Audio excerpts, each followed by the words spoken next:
মুর্শিদাবাদের জাফরাগঞ্জ এলাকায় বিশ্বাসঘাতক মির্জাফর এবং তার পরিবারবর্গের 1100 কবরস্থান থেকে আবারও টাঙ্গাই করে টকবক গিয়ে ছুটে চলা অন্য ইতিহাসের খোঁজে। আর এবারের গন্তব্য ইতিহাসের কলঙ্কিত এক নারী চরিত্রের সমাধিসহ মসজিদের উদ্দেশ্যে।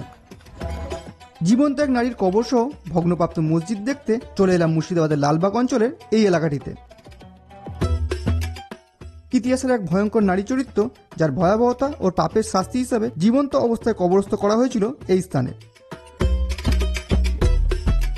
জানলে অবাক হতে হয়, জীবন্ত অবস্থায় কবরস্থ করা এই নারী আর কেউ নয়, স্বয়ং নবাব মুর্শিদ কুলি খাঁয়ের মেয়ে আজিমুন্নেসা বেগম। প্রাচীর দিয়ে ঘেরা এই সমাধিক্ষেত্র সহ মসজিদে প্রবেশ করতে কোনরূপ মূল্য লাগে না। মূল ফটক পেরিয়ে সামনে ছোট বাগানটির পাশ দিয়ে সরু রাস্তা চলে গেছে মসজিদের চওড়া সিঁড়ির উদ্দেশ্যে, যার নিচে চিরনিদ্রায় শায়িত আছে ইতিহাসের পাতায় ঘৃণ্য এক নারী চরিত্র আজিমুন্নেসার দেহ।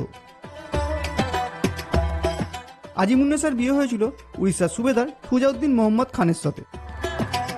পরবর্তীকালে যিনি মুর্শিদ কুলি খানের পর সুজাউদ্দৌলা হিসাবে বাংলার সিংহাসনে বসেছিলেন। তবে আজিমুন্নেসার এই কুৎসিত কাণ্ড ঘটে মুর্শিদ কুলি খাঁয়ের ক্ষমতায় থাকাকালীন। কথিত আছে এক দুরারোগ্য ব্যাধিতে ভুগছিলেন এই আজিমুন্নেসা। অবশেষে এক কবিরাজ এসে এই দুরারোগ্য ব্যাধি থেকে মুক্তি পাওয়ার উপদেশ সহ অদ্ভুত এক চিকিৎসার উপায় বলেন। প্রতিদিন একটি শিশুর কলিজা দিয়ে বিশেষ এক প্রকার ওষুধ খেলেই 1.5 মাসের মধ্যে মুক্তি পাবেন তিনি এই রোগ থেকে। কিন্তু তার সাথে সতর্ক করেছিলেন 1 মাসেই পথ্য খেলে তার নেশায় পরিণত হতে পারে।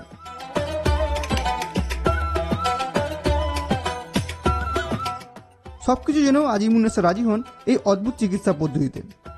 তবে বিষয়টি গোপন রাখার জন্য তিনি তার প্রভাব ব্যবহার করেন এবং প্রতিদিন বিভিন্ন গ্রাম থেকে শিশু তুলে এনে তাকে হত্যা করে তাদের কলিজা দিয়ে চলতে থাকে তার চিকিৎসার ব্যবস্থা। সময়ের সাথে 1.5 মাসের মধ্যে তিনি সুস্থ হয়ে গেলেও শিশুর কলিজা খাওয়ার নেশা থেকে তিনি মুক্ত হতে পারেননি। তাই সুস্থ হওয়ার পরও চলতে থাকে তার মানুষ শিশুর কলিজা খাওয়া। কিন্তু ততদিনে গ্রাম থেকে সারা রাজ্যে ছড়িয়ে পড়েছে আজিমুন্নেসার এই অদ্ভুত শিশু কলিজা খাওয়ার ভয়ানক এবং ঘৃণ্য কর্মকাণ্ডের কাহিনী, এবং এভাবেই তিনি সাধারণ মানুষের কাছে হয়ে উঠলেন কলিজা খাকি বেগম হিসাবে।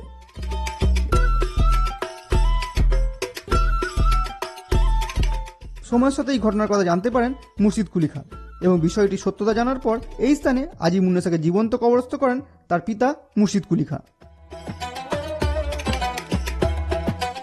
তবে অনেকের মতে তার স্বামী সুজাউদ্দৌলা জীবন্ত অবস্থায় কবরস্থ করেন তাকে তার দুশ্চরিত্র হবার কারণে।